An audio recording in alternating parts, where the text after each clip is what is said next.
શ્વાસ અદ્ધર કરતો રહેશે। હવામાન આગાહીકારો તો ત્યાં સુધી કહી રહ્યા છે કે હજુ પણ રાજ્યમાં 8 ઇંચ વરસાદના એંધાણ છે। ત્યારે સમજીએ કે ક્યાં પડશે આફતનો વરસાદ। એક સાથે 3 આગાહીકારોનો મત। ખેડૂતોને ક્યાંયના નહીં રાખે આ માવઠું। તારીખ 3/11 થી 5/11 પણ વરસાદના સંજોગ છે। હવામાનમાં પલટો આવશે। તારીખ 11/11 થી 13 તારીખે માવઠાવટી વરસાદ થશે। અરબી સમુદ્રની સિસ્ટમ કાઢશે ભૂક્કા। 7 दिन तक रेनफॉल एक्टिविटी एक्सपेक्ट कर सकते हैं गुजरात रीजन में और सौराष्ट्र कच्छ में। सौराष्ट्र અને દક્ષિણ ગુજરાતમાં પડશે 8 इंच वरसाद। तो गुरुवार और शुक्रवार को ऐसा अनुमान लग रहा है कि फिर से और 200 मिलीमीटर के आसपास यानी लगभग और 8 इंच की बारिश 48 घंटे में फिर से हो सकती है।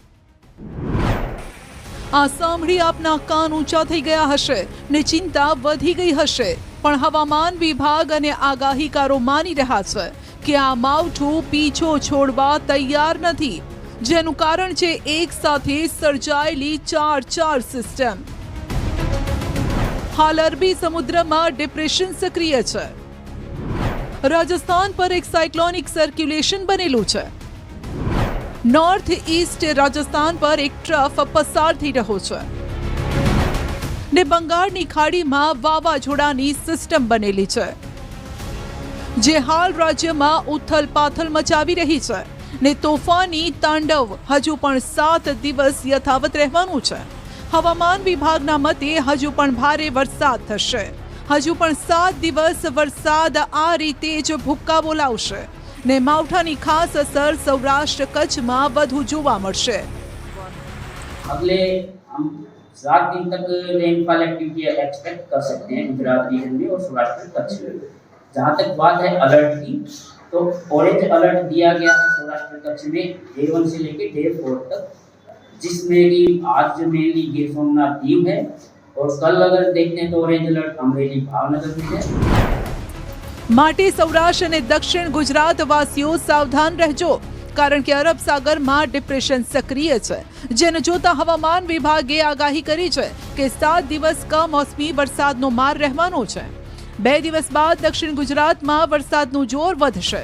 દરિયામાં આજથી 4 દિવસ બાદ પવનનું જોર વધશે ને માછીમારોએ 5 દિવસ દરિયો ખેડવા ન જવું। જો કે અત્યારે કેમ પડી રહ્યો છે વરસાદ, તેનું અન્ય એક કારણ આપ્યું આગાહીકાર રમણીક વામજાએ। ખગોળીય વિજ્ઞાન ભડલી વાક્યોના આધારે વામજાએ કરી છે આગાહી। તેમનું માનવું છે કે હજુ પણ કમોસમી વરસાદનું સંકટ ટળ્યું નથી। એનું કારણ એ છે કે આ ભડલી વાક્ય અને ખગોળ વિદ્યાના આધારે ચૈત્ર મહિના પડ્યો, વૈશાખ મહિના પડ્યો, જેઠ મહિના પડ્યો અને અષાઢ મહિના પડવાના દિવસો હોય છે। આ વૈશાખ મહિના દિવસે પડવાના દિવસે જે ઘાસનો થંભ ન હોવાથી ને પાક પાણીને ખેડૂત માટે પાક પાણી નુકસાન થાય તેવું મારું પૂર્ણમાં છે। હજી પણ પાછતરા વરસાદ થશે। આગાહીકાર અથિયા શેટ્ટીએ પણ ખેડૂતોને સાવચેત કર્યા છે કે સાવધાન રહેજો, નહીતર બચેલો પાક પણ ખતમ થઈ જશે, કારણ કે ગુરુવારથી માવઠું હજુ તોફાની બનશે। ખેડૂતો માટે દુષ્કાળમાં અધિક માસ જેવો ઘાટ ઘડાશે।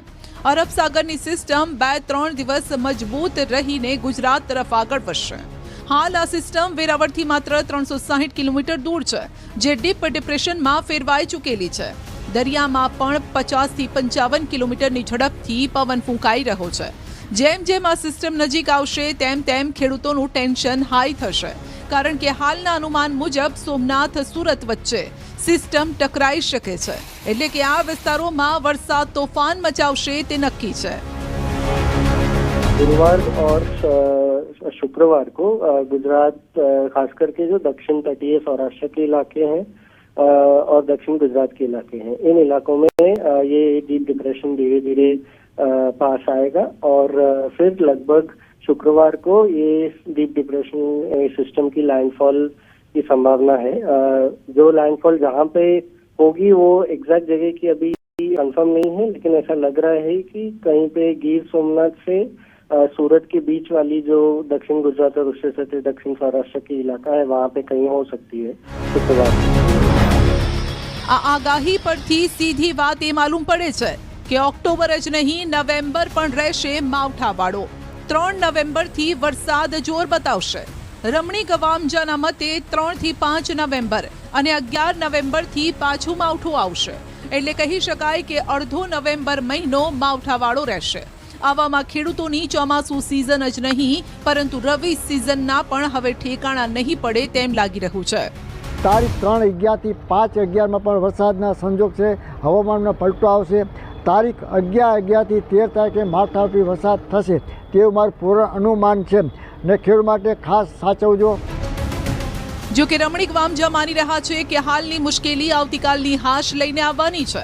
આ સિઝન ખરાબ થવાથી જ્યાં ખેડૂતો રડી રહ્યા છે તેઓ માટે વામજા એક આશાનું કિરણ લઈને આવ્યા છે.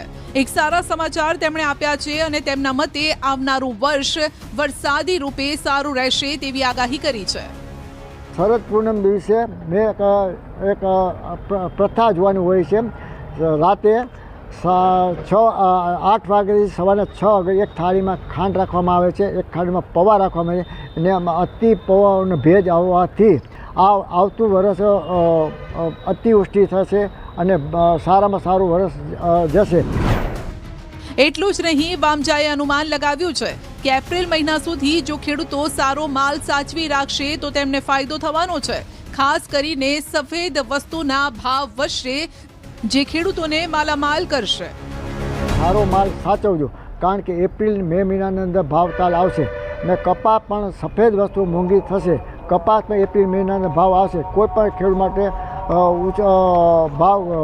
ભાવ વધશે એવું મારું પૂર્ણ અનુમાન છે.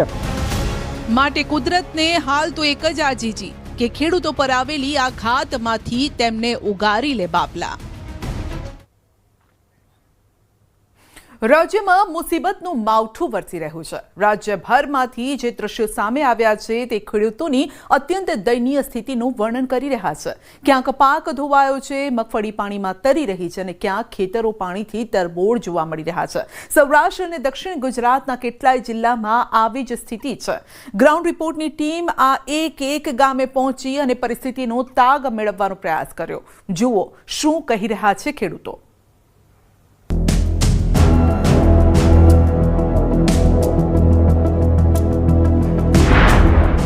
જગતના તાતની આંખમાં પાણી.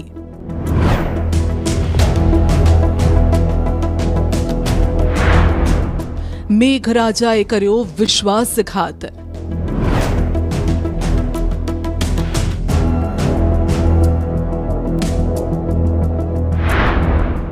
માવઠામાં સમાણી ખેડૂતોની કમાણી.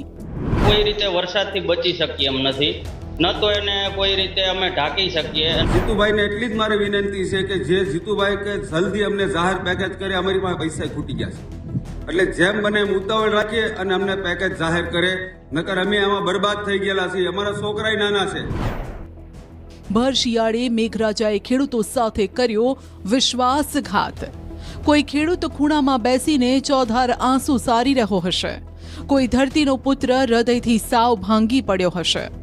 કુદરતે કહેર જ એવો વરસાવ્યો કે અન્નદાતાની મણમણની આશાઓ રફે દફે થઈ ગઈ. પરસેવો પાડીને ધરતીના પેટાળમાંથી સોનું પકવ્યું. રાત દિવસ એક કરીને ધાનના ઢગલા પકવ્યા. પણ કુદરતને ન જાણે કેમ પોતાની ખીજ ઉતારવા દર વખતે બિચારો ખેડૂત જ મળે છે. ચોમાસાની વિધિવત વિદાય બાદ પણ મેઘરાજાએ એવો ઘા આપ્યો જે રૂઝાય તેમ નથી. ધરતીના ધણીએ ધરતીપુત્રોને ધૂતવી લીધા. આપણે બધાની દિવાળી હેપી રહી, લાભ પાચમ પણ સારી રહી, પરંતુ ખેડૂતોની લાભ પાચમ અનહેપી થઈ ગઈ. જે ખેડૂતની કમાણી કાળસમા આ માવઠામાં તણાઈ ગઈ એ કયા મોઢે હેપી રહી શકે? એના છોકરા કઈ રીતે છાના રહી શકે? આસપાસના વાતાવરણને પ્રદૂષિત સૌ કરે અને ભોગવે માત્ર ખેડૂત. મોજ શોખ માટે મન ફાવે તેમ કુદરતને છંછેડે બધા અને ભોગવે ખેડૂત. વાર હોય તહેવાર હોય કે તડકો છાયો, ખેડૂત ખેતર ખૂંદીને ઈમાનદારીથી અન્નનો દાણો પકવે છે અને દંડ શા માટે તેમને જ આપે છે ભગવાન. અરે હું અને તમે તો સહાનુભૂતિના 4 શબ્દો કહીને છૂટી જઈશું, પણ ખેડૂતને ગયેલી ખોટની ભરપાઈ કોણ કરશે? સરકારી સહાયના છાંટાથી નુકસાનીની હોનારતમાંથી કઈ રીતે ઉગારી શકાશે? દીકરીના કરિયાવર માટે ખેત ઉત્પાદન પર મીટ માંડીને બેઠેલો ખેડૂત દીકરીને કઈ રીતે વળાવશે? આટલા વરસાદ છતાં ખેડૂત અંદરથી સળગી રહ્યો છે, કારણ કે બિયારણવાળા, ખાતરવાળા, દવાવાળા, વીજળીવાળા, તાડપત્રીવાળા ઉઘરાણા માટે આવશે ત્યારે મોઢું કેમ દેખાડશે તેની ચિંતા તેમને સૂવા નથી દેતી. તાત્કાલિક સર્વે કરાવી અને ખેડૂતની વારે આવો તો વધારે સારું થાય. નકર ખેડૂત કઈ આપઘાત કરતો થાય અને માથે લેણાના બોજ થઈ જાય. અત્યારે તો વિચાર કરો, અમે બધું એગ્રોમાં દવા બાકી લીધી હોય, મજૂરને 2 દી કેડીનું દેવાનું કીધું હોય, અમારા ઢોરનો નીણ સારું હોય કે અમે આમાં નિભાવ કરવાનો અમારે કઈ રીતનો રહે. હાલ એક નહીં, જે ખેડૂતનો પાક ધોવાયો છે તે તમામ ખેડૂતોની આ સ્થિતિ છે ને આ માત્ર કલ્પના નથી, હકીકત છે. હવે આપને એ એક ગામના ખેડૂતોની કહાની પણ બતાવીએ જેઓ આવી જ પરિસ્થિતિમાંથી પસાર થઈ રહ્યા છે. જુઓ, આ ખેતરમાં તૈયાર થયેલી મગફળી. આ દ્રશ્યો જોઈને જ ખેડૂતોના ગળેથી કોળિયો નથી ઉતરી રહ્યો. એમાં કોઈ રીતે વરસાદથી બચી શકીએ એમ નથી, ન તો એને કોઈ રીતે અમે ઢાંકી શકીએ. એનું કારણ તૈયાર પાક થઈ ગયેલો ખેતરમાં પાથરે પડેલો છે.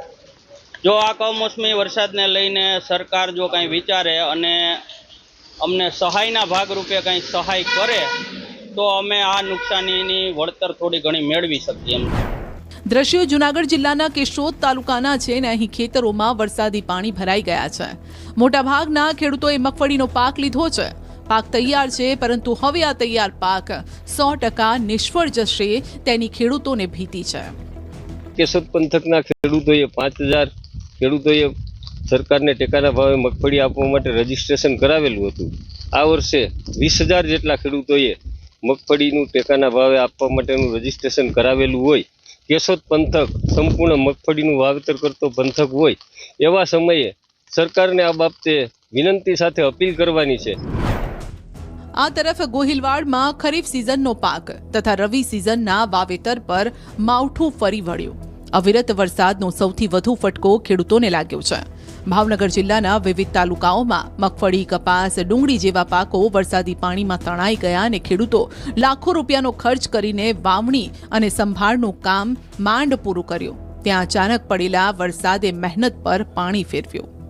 જુઓ, ખેડૂતના હાથમાં ડુંગળી છે અને ખેડૂત કહી રહ્યા છે કે હવે આમાં કંઈ નહીં બચે, બધું સડી જશે. કાંઈ રહે નહીં, બધું હળી જાય. આ ડુંગળીનો પાક છે કે નહીં, બધું ધોવાઈ ગયું, ઉપરથી પાણી આવી ગયું, નીચેલું વાડીનું પાણી. વરસાદ એટલો રાતે 2 વાગે આવ્યો કે એની વાત પૂછો. એ બધું હોપટ, બધા પાળા બાળા બધું લાગગઢ કરી દીધું. જીતુભાઈને એટલી જ મારી વિનંતી છે કે જે જીતુભાઈ કે જલ્દી અમને જાહેર પેકેજ કરે. અમારી પાસે પૈસા ખૂટી ગયા છે, એટલે જેમ બને એમ ઉતાવળ રાખીએ અને અમને પેકેજ જાહેર કરે, નકર અમે આમાં બરબાદ થઈ ગયેલા છીએ. અમારા છોકરાય નાના છે. ગોહિલવાડમાં પણ ખેડૂતોએ મગફળીનું વાવેતર કર્યું, પરંતુ મગફળીના પાથરાની કમોસમી વરસાદે પથારી ફેરવી દીધી. ભાવનગર જિલ્લાના અન્નદાતાઓ હાલ આર્થિક તંગી અને કુદરતી આફત સામે ઝઝૂમી રહ્યા છે. સરકાર તરફથી ત્વરિત મદદની આશા પણ રાખી રહ્યા છે. મહત્વનું છે કે ઓક્ટોબરથી ડિસેમ્બરનો સમય ચોમાસા દરમિયાન કરવામાં આવેલી વાવણીનો પાક તૈયાર થયો હોય અને તેની લણણીનો રવિ સિઝન એટલે કે શિયાળુ વાવેતરનો મનાય છે. દર વર્ષે આ 2 માસ દરમિયાન ધરતીપુત્રો મોટા પ્રમાણમાં રોકડિયા પાકની લણણી કરતા હોય છે, ખાસ કરીને મગફળી, તેલીબિયા, કપાસ, કઠોળ, પશુચારો. બીજી તરફ રવિ સિઝન એટલે કે શિયાળો વાવેતરનો સમય હોય છે, જેમાં ડુંગળી, ઘઉં, ચણા, રાયડો સહિતના પાકનું વાવેતર મોટા પ્રમાણમાં થાય છે. જોકે વરસાદ એવા સમયે જ પડ્યો છે કે આ બંને પરિસ્થિતિમાં ખેડૂતને તો ખોટ જ છે. સરકાર કોઈ રાહત પેકેજ બહાર પાડે અને સહાય આપે તો બીજો નવો પાક થાય, નકર નવો પાક કરવો મુશ્કેલ છે અમારે. દક્ષિણ ગીર સોમનાથ જિલ્લામાં પાણી ફરી વળ્યું. ડાંગર, શેરડી, કપાસ, શાકભાજી સહિતના પાકમાં નુકસાન છે. દક્ષિણ ગુજરાતમાં ખેડૂતોનો મુખ્ય પાક શેરડી છે, પરંતુ વરસાદના કારણે હવે શેરડી કટિંગ પાછળ ધકેલાય તેવી પરિસ્થિતિ છે. તેમજ શેરડીનું નવું રોપાણ પણ અટકી ગયું છે. સાથે જ માવઠાના કારણે ડાંગર પકવતા ખેડૂતો પણ ચિંતામાં છે. ડાંગરનો કાપણી કરેલો તૈયાર પાક પલળી ગયો. કપાસના પાકને પણ નુકસાન છે. શાકભાજી પકવતા ખેડૂતોને પાકમાં દવા, ખાતર સહિતનો વધારાનો ખર્ચ કરવાની નોબત આવશે. દક્ષિણ ગુજરાતમાં શરૂ થયેલા વરસાદે ખેડૂતોની સમસ્યા વધારી છે. દ્રશ્ય જોઈ શકાય છે કે સુરત ગ્રામ્યનો ઓલપાડ જિલ્લો છે. ખેતરોમાં પાક તૈયાર છે. પાક નીકળે પહેલાં છેલ્લા 2 દિવસથી પડી રહેલા કમોસમી વરસાદને લઈ ક્યાં ખેતરોમાં પાણી ભરાઈ ગયા છે, ક્યાં ખેતરમાંથી નીકળેલો માલ પલળી ગયો છે, તો ક્યાં ખેતરમાં જે ઊભો પાક છે તે પડી ગયો છે. એટલે કે દક્ષિણ ગુજરાતના ખેડૂતોને મોટા પ્રમાણમાં નુકસાન છે. 55,000 હેક્ટરમાં 100 કરોડ કરતાં વધુ નુકસાનની ભીતિ સેવાઈ રહી છે. બીજી તરફ ખેડૂતોએ પલળેલો પાક બચાવવા માટે વચલો રસ્તો કાઢ્યો છે. ખેડૂતોએ હાઈવે પર પાકને સૂકવવાની કોશિશ કરી છે, પરંતુ ત્યાંય માવઠું તો પીછો નથી છોડી રહ્યું. ચોમાસુનો જે પાક છે ડાંગર બનીને તૈયાર હતો, સુકવવા મૂક્યો હતો અને યાર્ડમાં પહોંચે પહેલાં જ છેલ્લા 2 દિવસથી પડી રહેલા કમોસમી વરસાદને લઈને ડાંગરનો પાકને નુકસાન થઈ ગયું છે. દ્રશ્ય સીધા જોઈ શકાય છે કે રોડ પર સુકવવા મૂકેલી તમામ ડાંગર પલળી ગઈ છે અને આ ડાંગર હવે સેકન્ડ હેન્ડ અથવા તો ફેંકવાની વારી આવશે. કહી શકાય દક્ષિણ ગુજરાતનો ડાંગરનો પાક છે તે વર્ષમાં 2 વખત લેવામાં આવતો હોય છે, ચોમાસું ડાંગર અને ઉનાળુ ડાંગર, કારણ કે આ વર્ષે ખેડૂતોને 2 વખત રડવાની વારી આવી છે. પંચમહાલ જિલ્લામાં 2 દિવસથી શરૂ થયેલ કમોસમી વરસાદે ખેડૂતોની તમામ મહેનત પર પાણી ફેરવ્યું. પંચમહાલ જિલ્લામાં ડાંગર ઉપરાંત કપાસ, દિવેલાના પાકમાં ભારે નુકસાન છે, જેથી ખેડૂતોને માથે હાથ દઈને રડવાનો વારો આવ્યો છે. એસિડ જેવો વરસાદ છે એટલે બધી કપાસની ખેતી અને બધું તદ્દન લાલ થઈ ગયો છે કપાસ, અને સમજી લો કે બરી ગયો. દિવેલા બી એ થઈ ગયા. હવે જો સરકાર કદાચ હેક્ટર પ્રમાણે આપે જો એ કરીને તો વળતર આવે તો સારું. એટલે પોઝિશન બહુ ખરાબ છે. એટલે અમારે તો નવા મંત્રી આપણે કૃષિ મંત્રી સાહેબ અને ભૂપેન્દ્રભાઈ પટેલ સાહેબને અમારે 2 જોડે વિનંતી કરી, સાહેબ કોઈ પણ હિસાબે અમને તમે થોડો વળતર આપો. પંચમહાલ જિલ્લામાં 8,000 હેક્ટરથી વધુ જમીનમાં ખેડૂતોએ કપાસનું વાવેતર કર્યું. ત્યારબાદ પાક તૈયાર થઈ જતા ખેડૂતોએ લણણીનો પ્રારંભ કરવા વિચાર્યો. જોકે ત્યારે જ માવઠું થયું અને કપાસના ઝીંઝવામાં વરસાદી પાણી ભરાઈ ગયું. ગોધરા તાલુકાના અંબાલી ગામના ખેડૂતોએ દાવો કર્યો છે કે હવે આ કપાસમાં સુકારો આવશે, જેથી 1 પણ રૂપિયાની આવક થવાની આશા નથી. મોંઘા દાટ ખાતર બિયારણનો ખર્ચ માથે પડવાનો છે. જોઈ લો, જ્યારે કુદરત રૂઠે છે ત્યારે શું થાય છે. દ્રશ્યો ગીર સોમનાથ જિલ્લાના સૂત્રાપાડાના છે. પાણીમાં તરી રહેલી મગફળીને જુઓ. ખેડૂતોનો દાવો છે કે 1,600 કિલો જેટલી મગફળી તેમને માર્કેટ યાર્ડમાં પહોંચાડવાની હતી, પરંતુ તે પહેલા જ કુદરત તેમનાથી રૂઠી અને આ હાલ કરતી ગઈ. જ્યાં જુઓ અને જ્યાં નજર કરો ત્યાં પાણી જ પાણી છે અને પાણીમાં તરી રહી છે આ મગફળી. વરસાદની આગાહી હતી એટલે ખેડૂતોએ મગફળી ખેતરમાંથી કાઢી લીધી, પાથરા પણ ઉપાડી લીધા. બસ મગફળીનો પાક તૈયાર હતો, માર્કેટ યાર્ડ સુધી લઈ જવાનો હતો. વાદળછાયું વાતાવરણ થતાં ખેડૂતોએ તાડપત્રીથી પાક પણ ઢાંકી દીધો. પરંતુ જોઈ લો, ખેડૂતોએ કરેલું બધું જ કામ પાણીમાં વહી ગયું છે. કેટલીક મગફળી તણાઈને ત્યાં જતી રહી જ્યાં હાથમાં પણ ન આવી શકે. જેટલી મગફળી ખેતરમાં તરી રહી હતી તેટલી એકઠી કરવાનો મરણીયો પ્રયાસ આ ખેડૂતો કરતા જોવા મળ્યા. મોડી રાત્રે એટલો વરસાદ વરસ્યો કે ખેતરોમાં નદી વહેવા લાગી અને જે વચ્ચે આવ્યું તેને તાણતી ગઈ. મિત્રો, આજે રાતના બહુ પુષ્કળ વરસાદ થયો, જેના કારણે અમારી માંડવી અહીંયા પડી હતી. થ્રેસર ને બધું અહીંયા હતું. અત્યારે થ્રેસર છે, માંડવી તણાઈને વહી ગઈ. એમાં તે થોડી કરાય માંડવી, એટલે બધા થોડાક છોકરા આવ્યા, મહેનત કરી અને એટલી લીધી. બાકીની માંડવી લગભગ 4 ખાંડી જેટલી માંડવી અહીંથી તણાઈ ગઈ છે. એટલે રાતના બહુ વરસાદ આવ્યો હતો, બહુ પૂર પાણી આવ્યું હતું. અત્યારે થોડું ઓસરી ગયું છે પાણી, તો અહીંયા બહુ પાણી હતું. આ દ્રશ્યો ઉપલેટાના તલંગણા ગામના છે. માત્ર ખેતર અને સ્થળ બદલાયું છે અને પરિસ્થિતિ એ જ છે. આ ગામમાં પણ એટલો વરસાદ વરસ્યો કે ખેડૂતોને ભારે નુકસાન થયું. અચાનક પડેલા વરસાદથી ખેતરોમાં પાણી ભરાયા છે. ખેડૂતોના મોઢે આવેલો કોળિયો છીનવાઈ ગયો. મગફળી, કપાસ, સોયાબીન સહિતના ઉભા પાકને વ્યાપકપણે નુકસાન થયું. ઉપલેટા તાલુકાના તલંગણા ગામમાં રાતથી સવારે 10 વાગ્યા સુધી 2 ઇંચ જેટલો વરસાદ વરસ્યો છે. સ્થાનિક ખેડૂતોના જણાવ્યા અનુસાર છેલ્લા કેટલાય દિવસોથી હવામાનમાં સ્થિરતા હોવાથી પાકના અંતિમ તબક્કે ભારે નુકસાન થયું. હાથમાં મગફળીનો પાક લઈને જોઈ રહેલા આ છે ધીરુભાઈ. રાજકોટના પાડગામમાં ધીરુભાઈએ 20 વીઘા ખેતરમાં મગફળીનો પાક વાવ્યો. તેમને આશા હતી કે પાક સારો થયો છે, ભાવ સારો મળશે. જો કે માવઠાએ તેમની આશાઓ પર પાણી ફેરવી દીધું. સોમવારે રાત્રે 9 વાગ્યા બાદ પાડ ગામમાં કમોસમી વરસાદ વરસ્યો. છોટાઉદેપુરથી એક શ્રમિકે ખેતર ભાગ્યા તરીકે રાખ્યું હતું. વરસાદે તેમની મહેનત પર પાણી ફેરવી દીધું. વિચાર્યું હતું કે માંડવીથી પૈસા નીકળશે એટલી મહેનત કરી તેને હવે કાંઈ વધ્યું નથી અમારે. કેવી ચિંતા થાય તમને? ચિંતા તો થાય ને કે રાત દિવસ કામ કર્યું ને હવે કઈ પૈસો ન મળે તો. જંબુસર તાલુકામાં પણ કમોસમી વરસાદથી ખેતીમાં ભારે નુકસાન છે. દક્ષિણ ગુજરાતમાં પણ મેઘરાજાનો કહેર વરસી રહ્યો છે. ભરૂચ જિલ્લાના જંબુસર તાલુકામાં પડેલા કમોસમી વરસાદે ખેડૂતોને ભારે આર્થિક ફટકો આપ્યો. અચાનક વરસેલા વરસાદના કારણે ગામોના ગામો, ખેતરોના ખેતરો પાણીમાં સમાઈ ગયા છે. કારેલી, પિલદુલરા, વેડજ, ગજેરા, કહાનવા સહિતના ગામમાં ભારે ખાનાખરાબી થઈ છે. ડાંગરનો પાક સાવ નષ્ટ થઈ ગયો છે. અમારા તથા આજુબાજુના અમારા તાલુકાના ગામોમાં ડાંગર, તુવર, કપાસ જેવા પાકોને અતિશય નુકસાન થયું છે.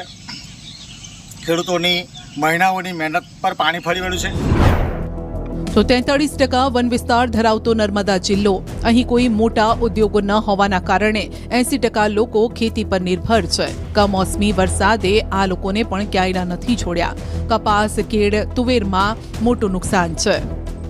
નર્મદા જિલ્લામાં હાલ જે શિયાળાના સમયે જ કમોસમી વરસાદને લઈને ખેડૂતોને રોવાનો વારો આવ્યો છે. હાલ તમે જોઈ શકો છો તેમ કે જ્યાં કપાસની વાવણી કરી ચૂકેલા છે, લગભગ 100 થી 200 એકર જમીનમાં જે કપાસ વાવણી થઈ હતી, આ કપાસના વાવણીમાં ખાસ જે કમોસમી વરસાદને લઈને કપાસ સદંતર બળી ચૂક્યો છે. કપાસ ઉપરાંત ખેડૂતોએ કેળ અને તુવેરની ખેતી કરી. કમોસમી વરસાદે તેને પણ ધોઈ નાખ્યો. જિલ્લામાં 15,000 એકરમાં કપાસ, 13,000 એકરમાં કેળ અને 5,000 એકરમાં તુવેરની વાવણી થઈ છે. સરકાર કે એનું કમસે કમ બિયારણ આ તો થોડું ઘણું એનું ઘરનું કઈ કાઢીને એ લોકોએ ખેતી કરી હોય છે, તો એની માટે મોટી મોટી આશાઓ ઘરને લઈને બેઠા હોય ને પછી વરસાદ આવો આવે, ખલાસ થઈ જાય, શું કરે? ખેડૂત મરે નહીં તો રડે. ખાસ વાત કરીએ તો હવે તમારું આ વર્ષ કેવું રહેશે, કારણ કે કમોસમી વરસાદે તમને રોડાવ્યા છે? અમારી પાસે આ જમીન જે છે એમાં કપાસનું જે ઉત્પાદન થયું, પણ હાલ જોવા જાવ તો તમે પાણીથી આ કમોસમી વરસાદને કારણે જે કપાસ કંઈ કામનો નથી રહ્યો. જે અમારો ખર્ચ કર્યો એ ખર્ચ પણ અમને નથી મળવાનો. અને આ જે કપાસ જે ગુણવત્તાયુક્ત હતો પણ હવે આ વરસાદના પાણીથી બિલકુલ કામ લાગે એવો છે નહીં. આ તરફ સાવરકુંડલાના અસરગ્રસ્ત વિસ્તારમાં રાજ્ય સરકારના મંત્રી કૌશિક વેકરિયા પહોંચ્યા. સાવરકુંડલાના જાબાડ ગામના ખેતરોની મુલાકાત લઈ પાક નુકસાની અંગે કૌશિક વેકરિયાએ નિરીક્ષણ કર્યું. વહેલી તકે રિપોર્ટ રજૂ કરી સહાય આપવાની ખાતરી આપી. ત્યારે સાવરકુંડલાના જાબાડ, આંબડી અને લુવારા એમની સીમની વચ્ચે અમે ઊભા છીએ. ખેડૂતોને કપાસ અને મગફળીમાં મોટા પ્રમાણમાં નુકસાન થયું. આખા જિલ્લાની અંદર જે રીતે કમોસમી વરસાદ થયો છે અને ખેડૂતોને જે રીતે નુકસાની થઈ છે એમાં સરકાર પૂરેપૂરી મદદ પણ કરવાની છે. અને ખાસ કરીને ભૂપેન્દ્રભાઈ પટેલ સાહેબે બધાને આદેશ કર્યા છે કે દરેક જિલ્લામાં દરેક વિસ્તાર વાઇઝ સર્વે થઈ જાય, એ પ્રકારના સરકાર દ્વારા આદેશ પણ આપવામાં આવ્યા છે. જ્યારે ગીર સોમનાથ જિલ્લાના અસરગ્રસ્ત વિસ્તારોની મુલાકાતે કેબિનેટ મંત્રી અર્જુન મોઢવાડિયા, પ્રદ્યુમન વાજા, જૂનાગઢના સાંસદ રાજેશ ચુડાસમા પહોંચ્યા. તેમણે નુકસાનીનું નિરીક્ષણ કર્યું અને ખેડૂતોની રજૂઆત પણ સાંભળી. 2 થી 5 એકર સુધીના ખાતેદાર છે, પછાત ગામ છે, આર્થિક રીતે પછાત છે, શૈક્ષણિક રીતે પછાત છે. અર્જુન મોઢવાડિયાએ સ્વીકાર્યું હતું કે ખેડૂતોને ખૂબ જ વધારે પ્રમાણમાં નુકસાન થયું છે, જેનો પ્રાથમિક સર્વે તેમણે કર્યો છે અને ખેડૂતોને સહાય ચૂકવવાની ખાતરી પણ આપવામાં આવી છે. ક્યાં તો મગફળી ઉપાડીને પાથરા પડેલા હતા, એમને નુકસાન ગયું છે, અને મગફળી ઊભી છે એમને પણ એટલું નુકસાન ગયું છે. અને ઘાસચારા માટે તો લગભગ બધું મોટા ભાગના ખેડૂતોને નુકસાન ગયું છે. એટલે ખૂબ વધારે નુકસાન છે ખેડૂતોને. આ બાબતે અમે પ્રાથમિક સર્વે કર્યો છે, અધિકારીઓની સાથે ચર્ચા કરી અને આવતીકાલે કેબિનેટમાં માનનીય મુખ્યમંત્રી શ્રી ભૂપેન્દ્રભાઈ પટેલને અહેવાલ આપીશું. આમ રાજ્યમાં ઠેર ઠેર નુકસાનીનો વરસાદ વરસી રહ્યો છે. કેટલીક જગ્યાએ સર્વે ચાલુ થઈ ગયા છે. જોકે જ્યાં સર્વે શરૂ નથી થયા ત્યાં તાત્કાલિક સર્વેની માંગણી ખેડૂતો કરી રહ્યા છે.